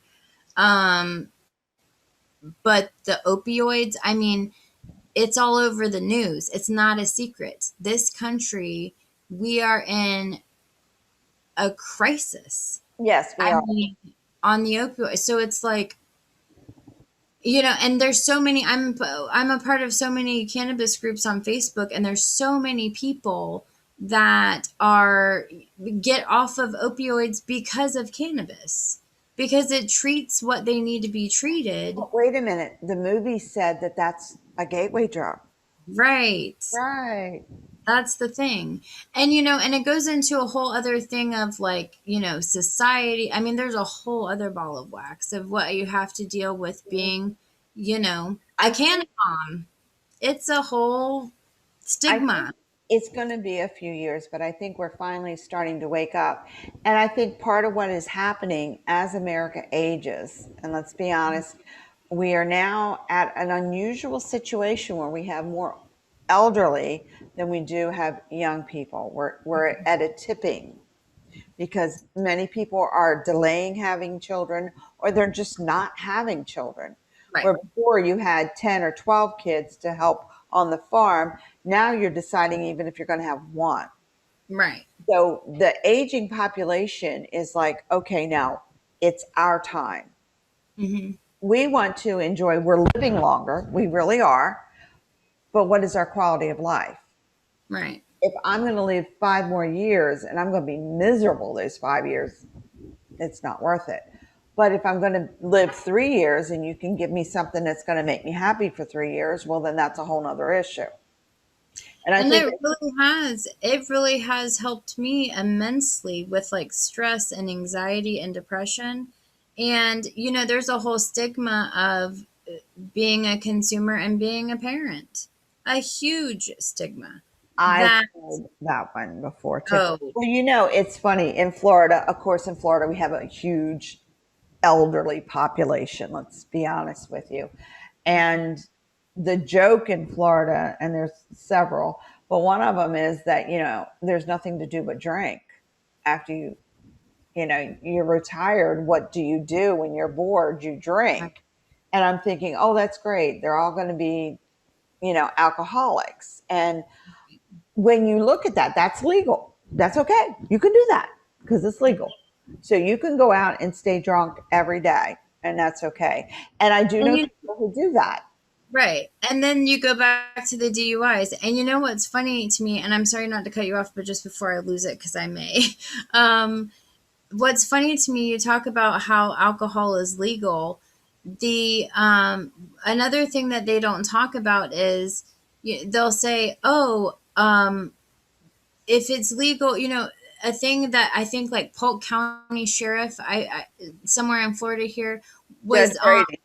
yeah, was on the news whenever we're trying because we're pushing it for to be recreational, but it wasn't on the ballot this time. But he was like on the news talking about how, now the are either because they're grasping at straws, honestly, at this point, about how the DUIs and how there's going to be all these fatalities if they make it legal. It's like how about the DUI alcohol? Hello, because people are not dying from DUIs because they're driving around high. But Most what of I, them are alcohol. yeah, and this is what I was going to say to your point, going back to the stigma, especially in the parenting community. Wow, it's bad. It's a war. It really is. It's so the thing is that are advocates, and there would be like Canna Dad or Canna Mom. There's little nicknames in the social media and stuff like that.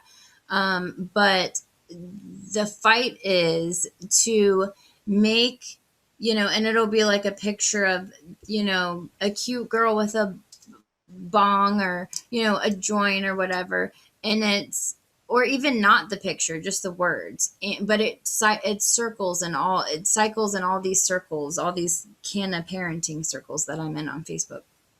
And the whole fight really is, when it comes to the parenting aspect, is you, you know making this as okay as mom needs a glass of wine, because that is the norm. You hear that all the time. That oh, mom just needs a glass of wine. Like that's the joke, or Yeah. Or you're having a two mojito day at work. right. And listen, I like my glasses of wine. Again, not knocking it, but the point is, when you are a parent and a consumer, it's also a whole nother level that you have to deal with, because it's the stigma of going back to it being a drug. Oh, so your mom's a drug addict? No, my mom takes medicine that comes from Mother Nature. It's all in how you look at it. Right. They don't talk about the Valium or whatever else, mother's little helpers, as they used to call them back in the day, to get Right. mom through the day. Or how many people have fallen asleep behind the wheel because they've been high on pain pills. Mm. Yeah. We won't even discuss that, the pain pills or the alcohol. I mean, is alcohol changes your whole perspective and your whole function when you drink. That's why you get the Dr. Jekyll, Mr. Hyde people. Some people who drink become violent. Some people who drink become very mellow. You do lose a lot of inhibitions when you drink. So, things come out, yet that's legal. Yeah. And that's okay. Hmm. But you can get addicted to that. I have honestly, and I'm going to be real, real frank with you. Um, I don't know anybody who's addicted to marijuana in that sense. You may get accustomed to the high and want that, but you Right. don't become quote unquote physically addicted to the drug. Right. Alcohol, you become physically addicted to. You do. Be honest about it. It's Oh yeah. Because if it was so easy, they wouldn't have rehabs. I exactly, and you wouldn't Yeah. have to go to them three, four, five times. Right. But I mean, but that's the thing is like, and what we fight for as, advocates and especially parents, there's a really, Um, really cool cannabis parenting community on TikTok.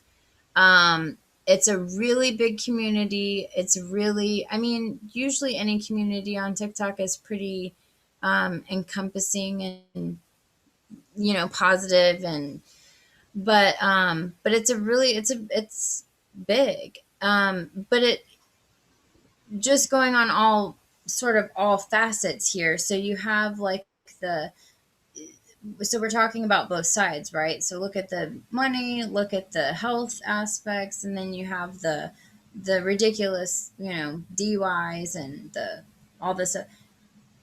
Like if I'm high, the last thing I'm wanting to do is go to drive.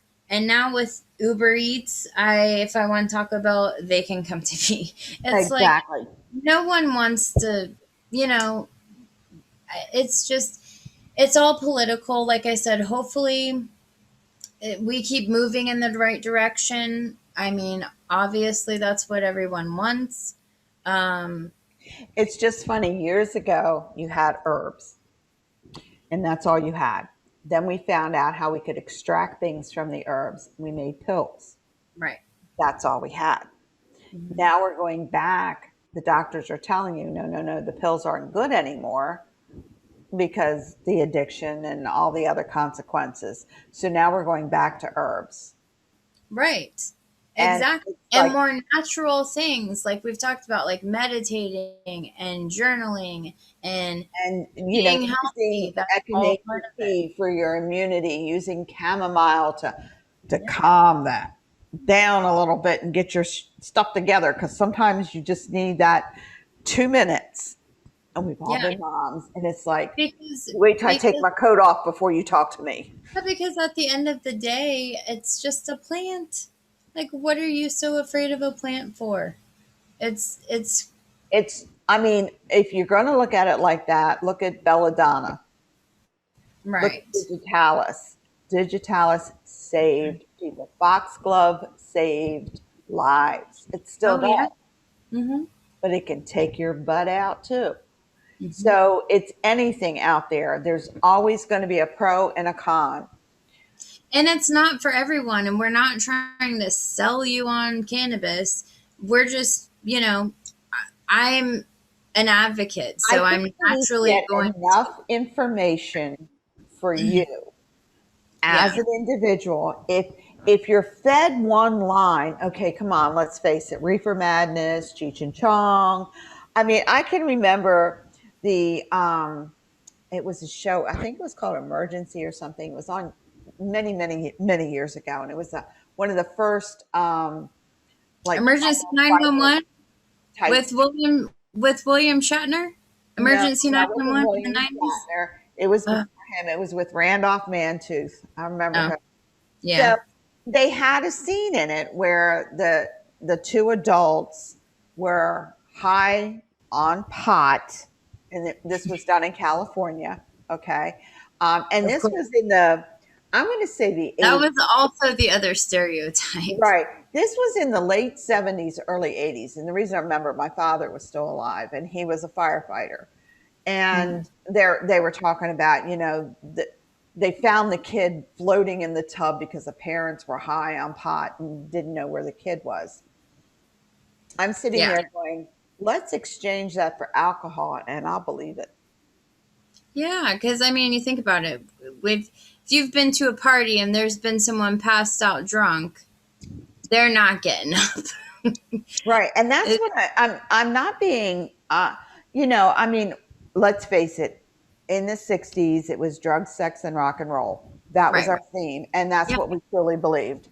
yeah, Um, and granted, we all did crazy stuff back then. Um, sure.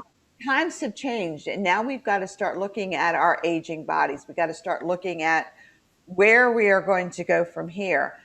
We've made wonderful strides in medication and actually medicine as a whole, where we are Mhm. living longer. We're fighting off. I mean, not many people die from the Black Plague anymore. Not many people Right. die from smallpox or polio. Polio, right. Now, my older stepsisters both had polio as children.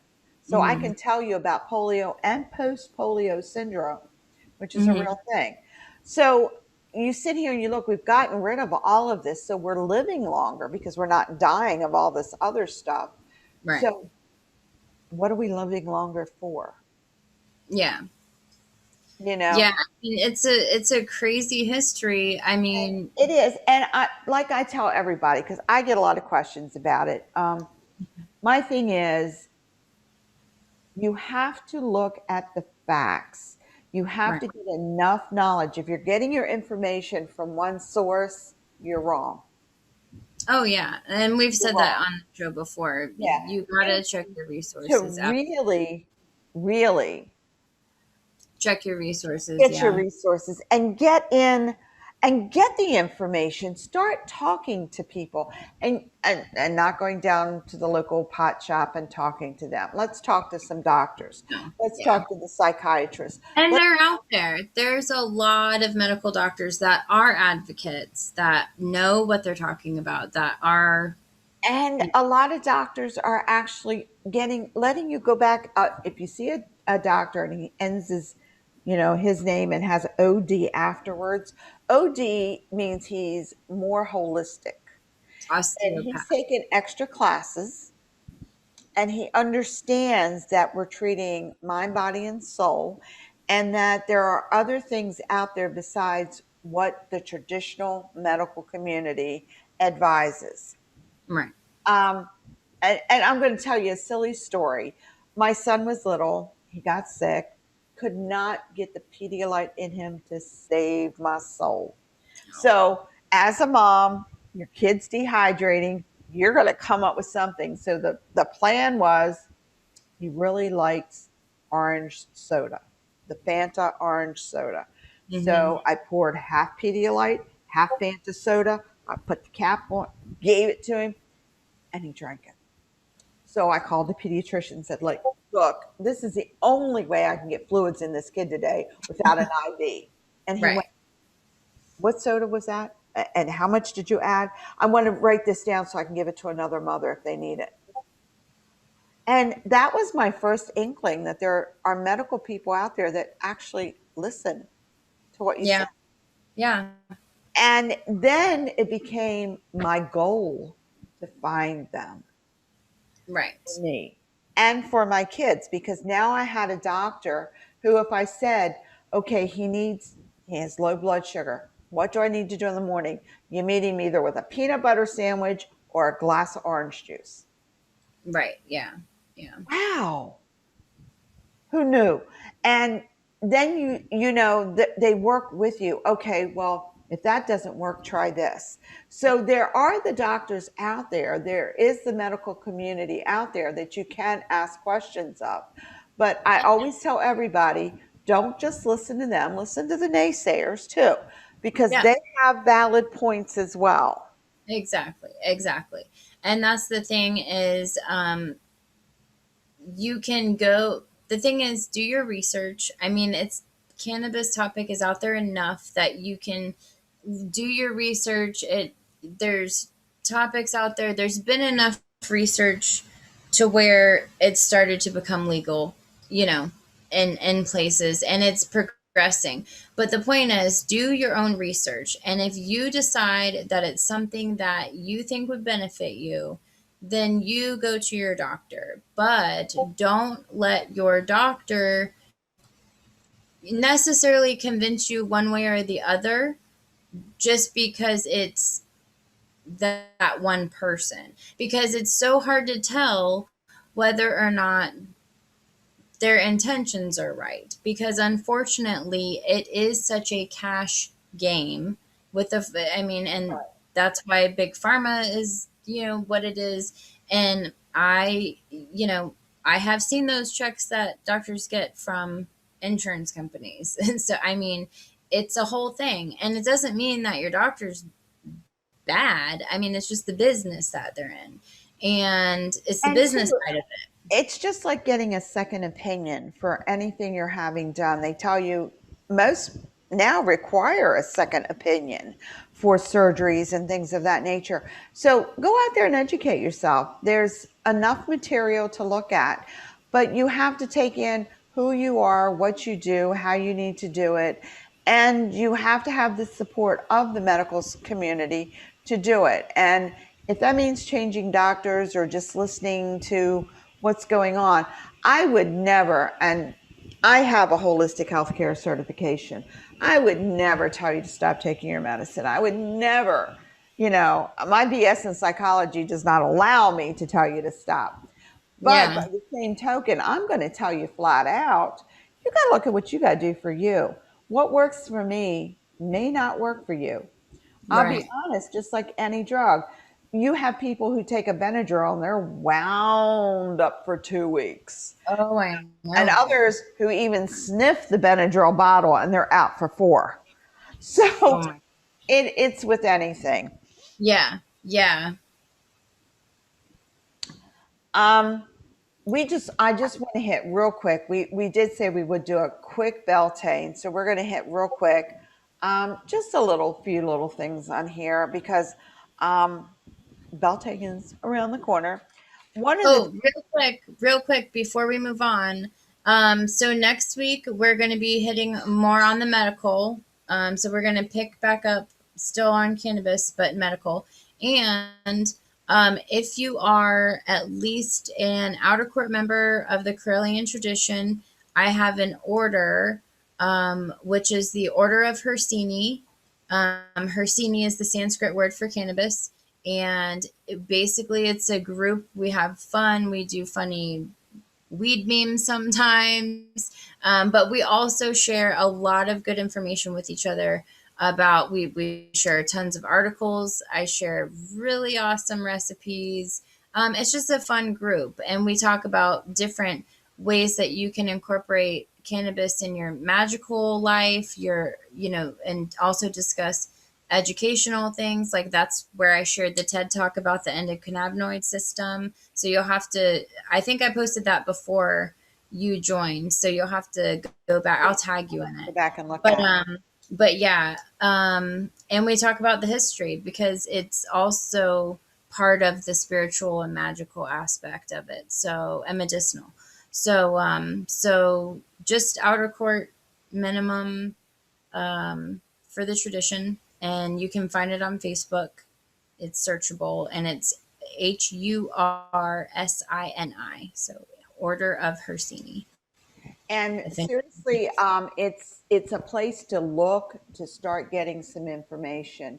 You can ask questions on the forum, and people will answer you. Usually, those with a little bit more knowledge will answer you, so you don't get something like off the wall.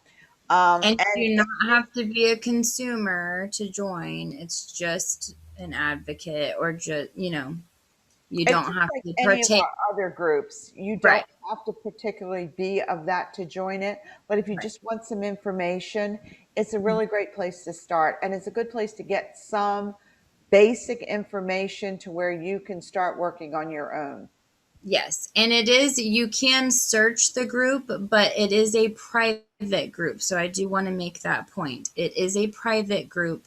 So no one can see that you are in that group unless they are also part of that group. So no one on Facebook can see if you're in that group, because I know that's important to some people. So I wanted to put that out. Because in some places your job can depend upon it. Yes. And also it's still illegal in quite a lot of places. So, I think they could figure that one out already. right. It's not that hard. But Beltane is coming up. Now, we are familial tradition, which means we have children in our tradition, which means we allow them at ritual. Now, we all know what Beltane is. We're not even going to play the game here. If anybody has watched Camelot from the 1960s, yes, and has heard the lusty month of May, you know what we're talking about. We're going to leave it there because we're still what, PG? Okay. There are so So we can talk about it. There are just so many things involved with Beltane. You are going to hear some of the wildest stories. I love to tell people to watch the 1975 Christopher Lee version of The Wicker Man because they talk about Beltane. Yeah. If you watch Sabrina, the dark one that's on Netflix, oh Oh, yeah. yeah, she did a whole thing. And let me tell you, somebody did their research. I was very They did. impressed. I was really impressed too. So, Same thing with their Lupercalia. yes, they were like Very on impressed. point. Yeah. I'm kudos, guys. 'Cause normally, I don't get me wrong. I love all the witchy shows, regardless. Like Charmed, The Craft, Bewitched. I'm all over all of it. Practical Magic, Hocus Pocus. But I still, what Hollywood can do. So I just loved that that was at least accurate. I It was was like, ooh, on point. I was like, oh my yeah. God. And if you I, watch The Wicker Man, that is very much on point about Beltane. And it's not said in the movie, but it is Beltane because they do have the girls leaping over the fire and those kinds of things involved in the fertility ritual, which is what Beltane is all about. Now, fertility, great right. No, we're not going to do that. We're going to talk about the little guys. So you've got a little one at home and you got to figure out something to do. Now, not everybody has the availability to have a big yard out in their backyard. Some Mhm. people live in apartments. Some people just don't have a big yard. But you know what? No matter where you're at, you can actually do a maypole because you can do it on a cake. That's so cute. I like that. Now, if you want to get really super fancy, do each cupcake. That's really cute. Now, if you got a dancer in the group, and I know you got a little dancer because Fiona Oh, yes, I gave do. her booty. Mhm. Okay, then what you do is you take the ribbon from the dollar store, you take a dowel, you tie it on, and they can go out in the yard and Ribbon let dancers. it go all over the yard. Oh, yeah. And Yeah, if and you Haley do used to it, be in ballet and tap too when she was Fiona's age. right. And I mean, that's an easy way to do a maypole as well as these are. I have that saved. I I know. love it. It was so cool. Now, explaining this to your little one um, can be dicey at best. So you want to incorporate a few little things. And I've done my research. My children are grown. My grandchildren are almost all grown. And I have the great grands. So it's, we're imparting our knowledge onto them. So when it comes to Beltane, back when my kids were little, it was very difficult because there was nothing to really, how can I say, nicely say what Beltane was other than, yeah, this is something mommy and daddy do. And that's the last thing you want to tell a kid because they're right on it at that point. Right. So you want to do something fun. Oh, yeah, they want to see what did mommy and daddy do until they're a teenager and then they know and then they run. And I am that parent. In the So birth. I was looking through some different ideas because so much has changed. I mean, so much more is out there now than when my kids were little. And I have to admit, I'm in love with the Puka pages and have been for Me years. too. Haley had her birthday printed in one of the editions, and she just thought it was the coolest thing ever. Well, I'm going to tell you, the Puka pages are an excellent source for all Yes, things pagan and all things children.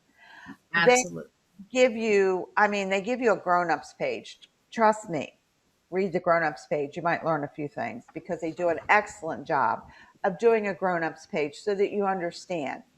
Hmm. Then the stories. I love the stories. Now, my children were too small. This was not out when they were little, but some of Right. my grandchildren have actually sat down with me and done the puka pages Hmm. because they were out when they were smaller. So they have the stories that you can tell. Now, the stories, they always have two or three stories for each age level. So you get to pick what is best for your child, where they're at. And the stories, of course, are very, very well written. They're fun. They're little things you can do. We have one of the little Beltane cakes, which was so cute. Um, and then, of course, we have the best, the coloring pages. Yes. And then you have crafts. And these crafts they did, and I tell you what, I love these. They did ankle bracelets and stuff like that. Oh, those are cute. You got to see this little girl. Oh, that's cute. Now, they also talk about, now you have to understand, some of our holidays are Celtic in nature and some are not. Some are from different parts of the world. We tend to fall into more the Celtic around here. And so this one, I thought this was totally awesome.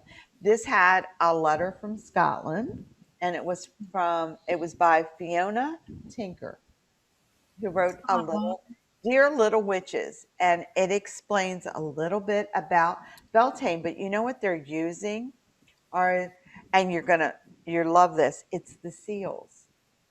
The oh, that's seals cute. were actually selkies at one time. So for those of Yes. you who don't know where the selkies come from and the undines and all this good stuff, read the puka pages. And you Yeah. get a little letter from Scotland and the seals. So they talk about the selkie and explain it a little bit. Oh, this is my favorite picture out of it. I know. I love that. And then, of course, we have an offering to the fairies. Do not forget to feed the fairies; they will remember.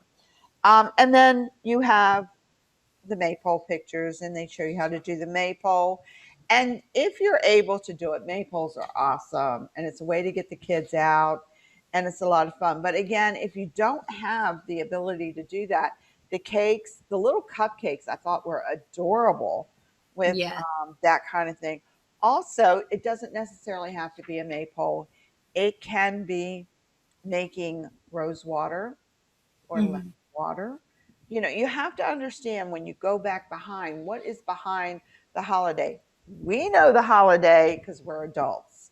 We know what Right. we do. But for a small child, it's a little bit harder. Now, the other thing I thought was really wonderful. Now, this is the Puka pages from 2015. I'm not even going Mhm. to tell you why I have those. But this had runes. Talk about runes. And Jimmy learns about medicine and teaches Isabel. And Isabel is a hedgehog. Let me just tell you that. Okay. It's so cute. I love Isabel Poker is a hedgehog. Pages. Yeah. And they do the whole thing. And then, of course, they have, I'm sorry, my favorite is the read along with the pictures. Uh, Yes. because we used That's to what I do, was going to say. yes, with the grandchildren, because Yeah. I when love we it. got to the picture, you point it out and then somebody would say what it is. So it's a fun way to do it, but it also encompasses the flowers, the gardening, and those things. Now you've got to remember fertility just doesn't mean sex. Okay. Right. I know you're disappointed. Sorry. But fertility encompasses all parts. I know. I get really frustrated with that myself at my age, of course.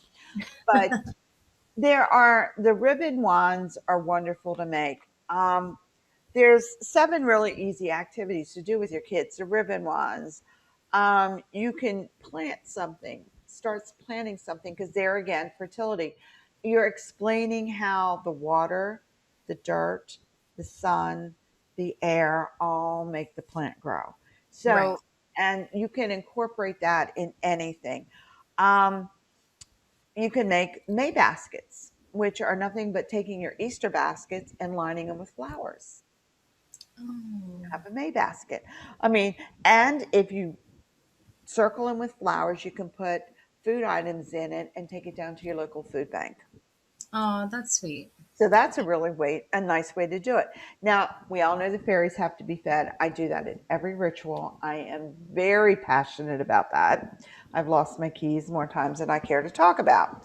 So, you always do just a little fairy thing for the kids. And if you can get them, you can actually, and this blew my mind. We stopped at the dollar store the other day, and Mhm. I'm in there just hunting because I love the dollar store. They Right. actually have garden fairy stuff that you can buy to make your fairy garden. We're talking Really? little gnomes. We're talking little watering cans. We're talking little gates.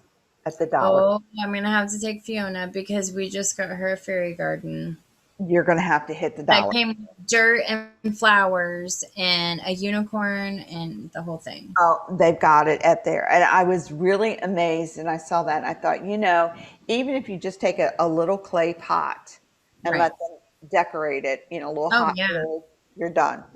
Now, Beltane, in many parts of Northern Europe, you would take your herd of cows or whatever, and you would go between the fires, and that was supposed to burn off bad stuff. Well, I would not suggest that doing that in your house at any point in time. Now, Right. it's called leaping over the bonfire, and you see it in the movie The Wicker Man, where the girls leap over the bonfire. It's a purification ritual. We do the same thing when we call our quarters, and we use the smudging for our quarters. Right. It's fire and air. So you can actually do a little bonfire. Now, the suggestion here was made to put a candle on a table and dance around it. But you can always get the candles that you turn on, the little ones at the dollar store. Yeah, the little LEDs. LEDs, I couldn't think of Yeah. it.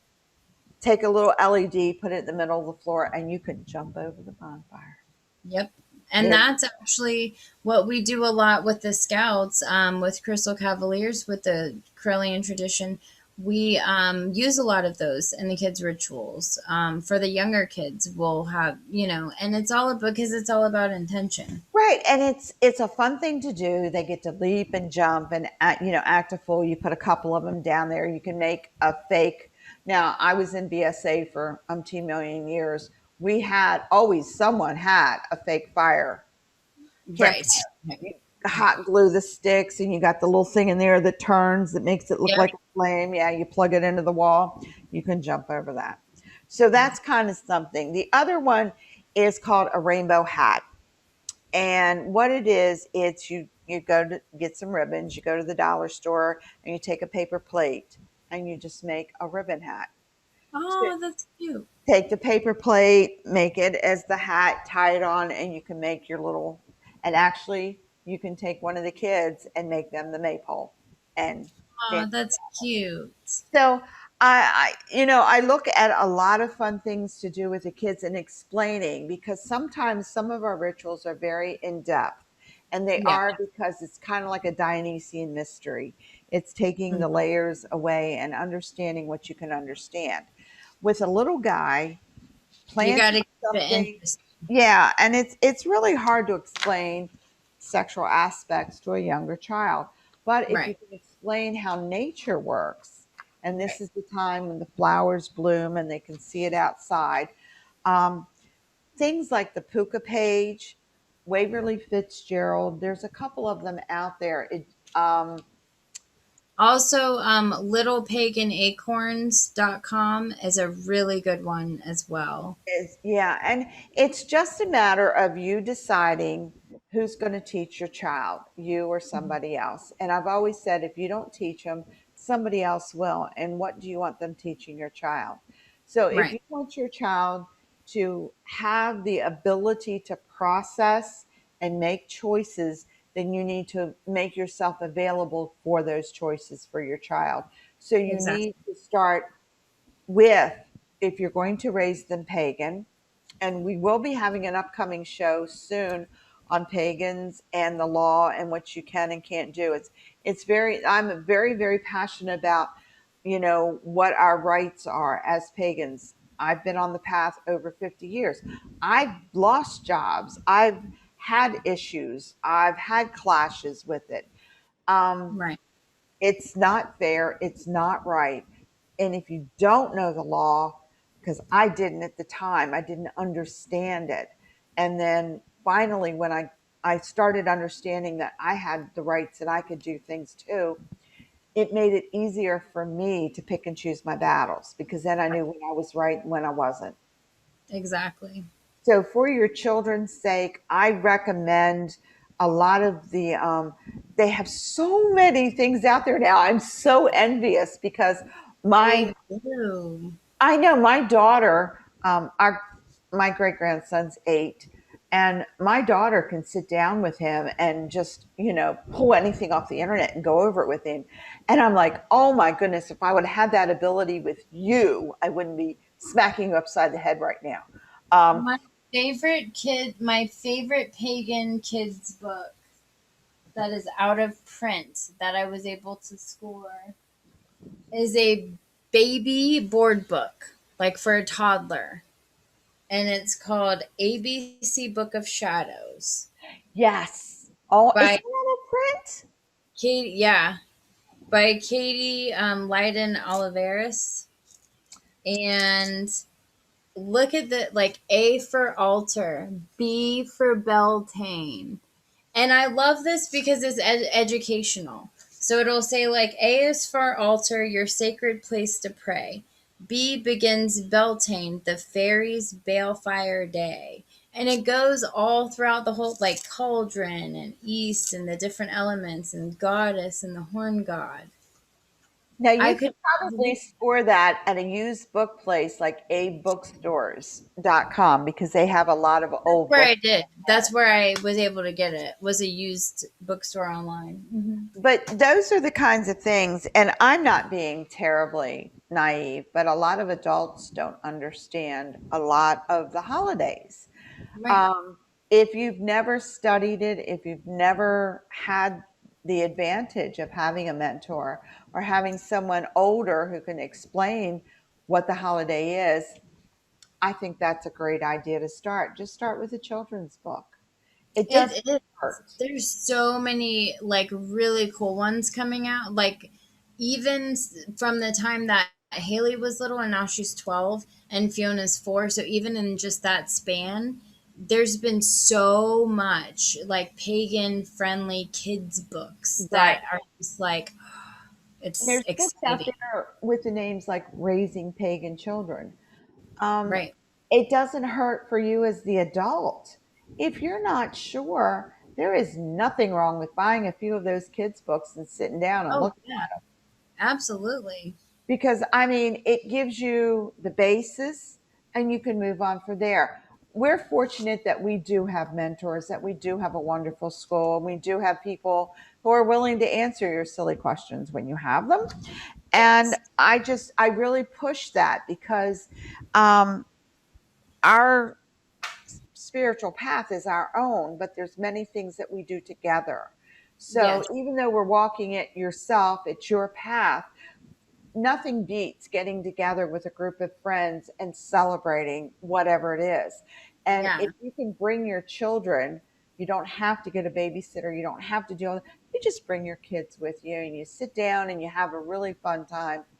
You've celebrated the holiday. You've explained it to the children. You understand it. Ooh. Right. And later on, if the adults want to do their own ritual, then put the kids to bed. You've got time to do your ritual.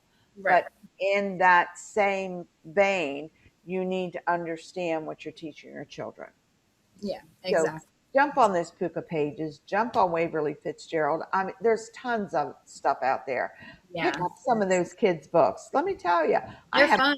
fun, and the kids' coloring books beat the adults' coloring books still. Yeah. So find you a coloring book. If you have questions on holidays or don't understand them, please do not hesitate to jump on us and ask us about them. We try to do it. Next week, we're going to talk a little bit more about Beltane and the adult version. Ooh. Mhm. And of course, we're going to do our cooking parts, and we'll have recipes up so that you can incorporate all that into your family fun as well as understanding the holiday. Now, we have illustration coming up on May 2nd, which is Beltane. We will not have a show. Instead, we will all be attending illustration, which is super, super, super awesome. Um, we will also have an auction. And we are so fortunate to have Mike Neal with us. Mike Neal is our auctioneer who is absolutely extraordinaire. Mhm.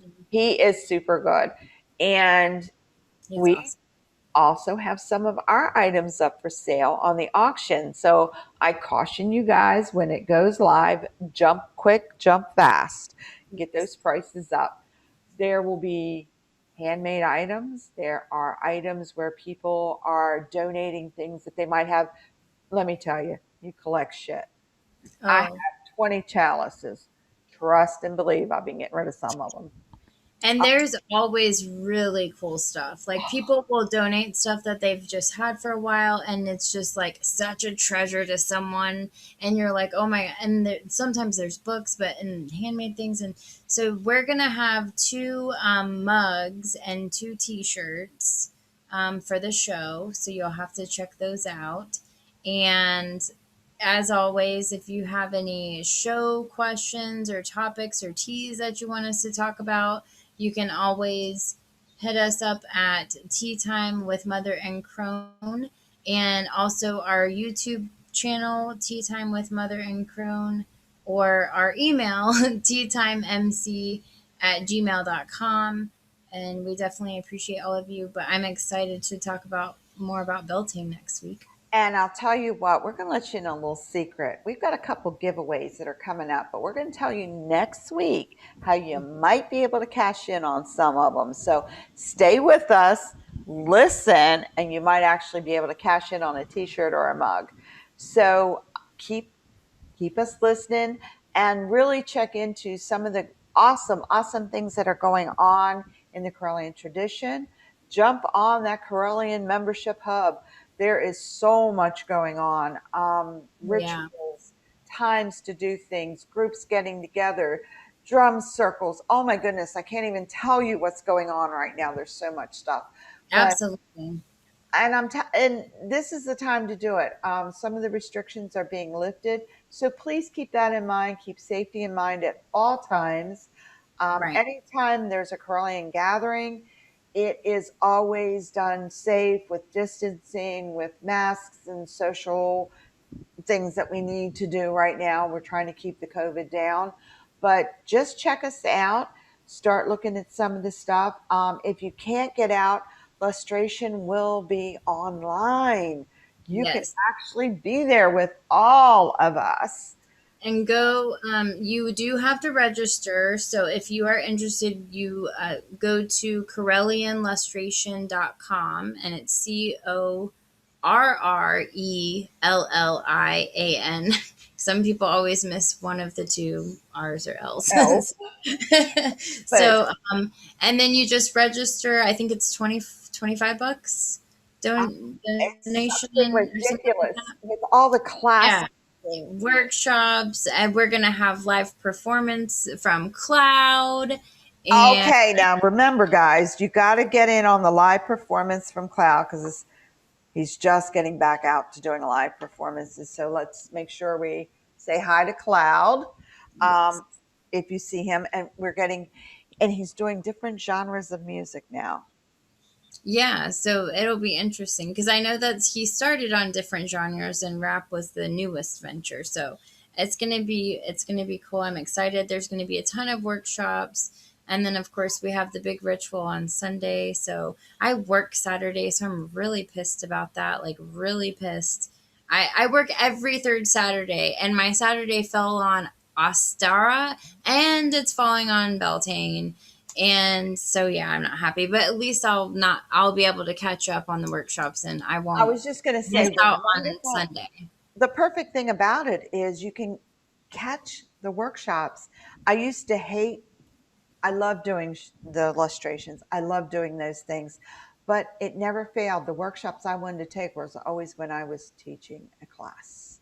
Right. And it's like, but I want to sign up for it and I can't because I'm teaching. With Yeah, everything on Zoom, you can exactly. watch all of them. And I'm like, You'll oh, be able to, yep, you'll be able to go back. Absolutely. So it's really awesome.